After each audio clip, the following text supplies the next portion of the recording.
Hi guys, it's Mrs. C here with Cycle 1, Week 24. We made it. We did it. I can't believe it. It always seems like it's so far away at the beginning of the year, and then I feel like it was just like a snowball after about week 18. So anyway, I'll jump right into what we did. So again, I have the masters, and so a lot of them have themselves memory mastered this year. So I'm trying to not bore them to tears, but also introduce for those who weren't memory masters. So we started with math actually instead of geography today, because we had kind of a different schedule today with it being the end of the year, and we had science first, and then we came in and I just went right into math. So with math, we just did the identity law, and we just talked about I said, what is your identity? Your identity is who you are. And so if I have you and I don't add or take away anything from you, I add 0 things to you, you are still you.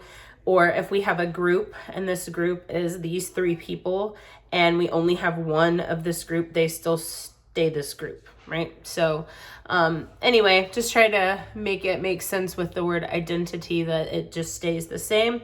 And we talked about that you can't switch them because A plus 1 doesn't equal A and A times 0 doesn't equal A. So you have to get those in the right order. So and we just said it a few times. For Latin, they're just so over Latin.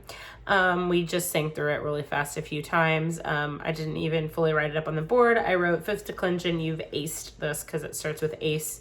So if you make it fifth declension, you've aced it. Then we went to science. So for science, I brought my handy dandy blow up globe again. They usually have these, well, I shouldn't say usually, they will frequently have these at the Dollar Tree. If you have one near you, and if not, I have also seen them, I believe, at Hobby Lobby. So if you are looking for one of these, you might check that out. So we talked about the latitude lines run east to west. The longitude lines run north to south. Talked about prime meridian. The prime meridian runs right kind of through England, and that it is only on this half of the globe. Like, it doesn't run around the globe. It's not like the equator, where the equator runs all the way around. It only runs from the Arctic to the Antarctic. Then we talked about degrees, which is how far up or down or east or west you are. The northern hemisphere and the southern hemisphere. So I also pointed out to them that if you start here at north and you travel all the way around the globe, eventually you will stop going south and you will start going north. But if you travel east to west or west to east, it doesn't matter. If you start traveling east and you continue east, you will only ever be going east. You will never change to west. So just something different to think about. Then while our globe was blown up, I showed them our last geographic locations. So we have Greenland, Iceland, and then this actually has the Davis Strait and the Denmark Strait. And I told them they can remember the 2 different straits, because the Denmark Strait is actually the closer one to Denmark. And I showed them where Denmark is. It's the little fin that comes up off of Europe in the North Sea. So we went over those just really quick. It was kind of neat to show them on a globe, because on our maps they look different on the map than they do on the globe. You don't realize how much further north I feel like it is when it's on globe. So that was geography and science with the globe. Then we did our linking verbs. So again, they've been doing all, 4, 8, 11 linking verbs.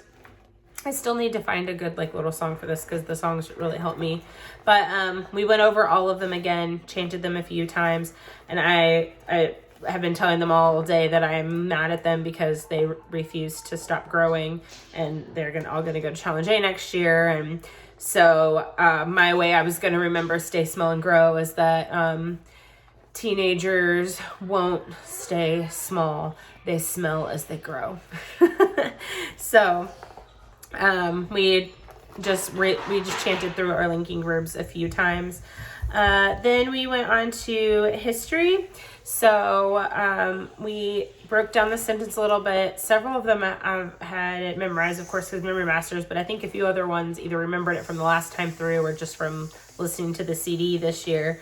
But we paused on specific words. So we said Napoleon. Okay, who was Napoleon? What do we know about him?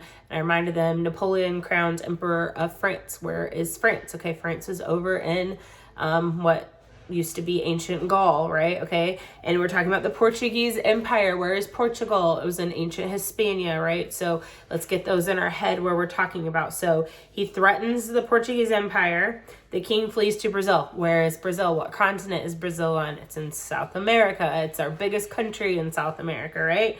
Then we talked about his son. There wasn't anything really specific we talked about there. Declared Brazil independent. Again, where's Brazil? South America. In 1822, what do we know happened around that time? So we have the War of 1812, the Missouri Compromise. So we just kind of like connected our history sentence into some of those. Oh, do you want another sucker? Yeah. You have to come say hi. Oh, this one's broken. You gotta get one that's not broken. Can you come say hi? Can you say hi? What do you want to tell everybody? Mama's house. You went to Mama's house today? Yeah. Was it fun? Yeah. Yeah? I don't know video. Yeah? All right, you ready to go play? Yeah. Yeah, I'm going to show them those in a second. Oh. Yeah. All right, can you say bye? Yeah. I'll let you play in a minute. Say bye.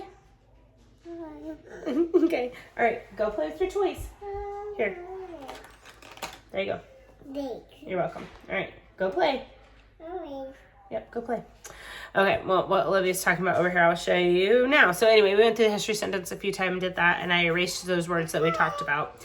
Then we went and I should have bought these earlier in the year. I actually thought about getting these earlier and then like kind of forgot about them. And so when I saw them, I was like, I'm going ahead and getting them because I will definitely continue using them.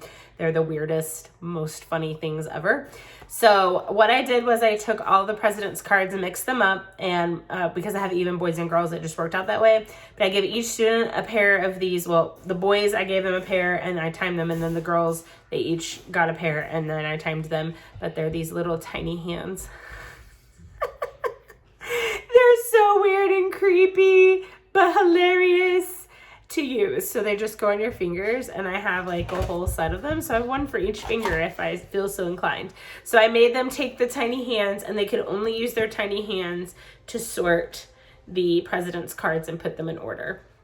So they're really creepy when you have like my daughter put them on the other day and came up behind me and just like was like patting my face with them and doing all kinds of stuff, and it was weird, but they were hilarious. The kids thought they were pretty funny.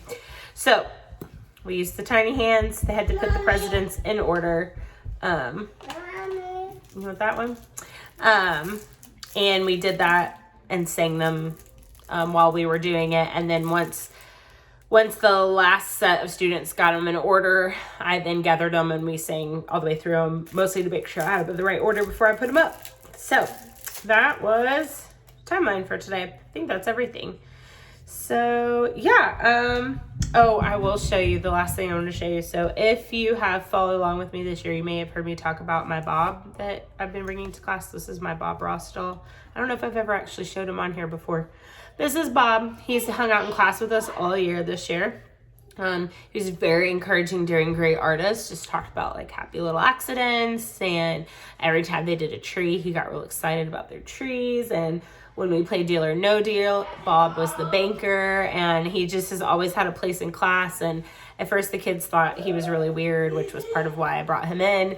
But they've really grown attached to him this year, and like to the point where if I didn't get him out of my wagon and set him up, they would be like, wait a minute, where's Bob? We have to get Bob out. So I wanted to show you what I got because I just think they're hilarious. So each of my students, as a little gift for me, and they got like a little note too, but as a little gift for me, they also got a little mini Bob Ross Lego. Isn't he so cute? He has a little paintbrush and a little artist palette. And of course he has the awesome wig. Anyway, so I was like so excited about these. So they got those today, and that just kind of closed out our year. So anyway, well, thank you so much for following along with me this year. My intent is to, Lord willing, tutor next year for cycle 2 and have all those videos up. And then I have high ambitions this summer of recording some other types of CC videos, like specific review game videos, specific, like, you know, how we get out the door on time for CC, just random stuff like that. If there's something that you would like to see or questions you would like to have, please feel free to comment down below. I do try to read and respond to all of those, although sometimes it takes me like a week or so to get to them. So anyway, I hope you guys have an awesome end to your year, and if I don't see you before then, I will see you back sometime around August with cycle 2. Thanks, guys.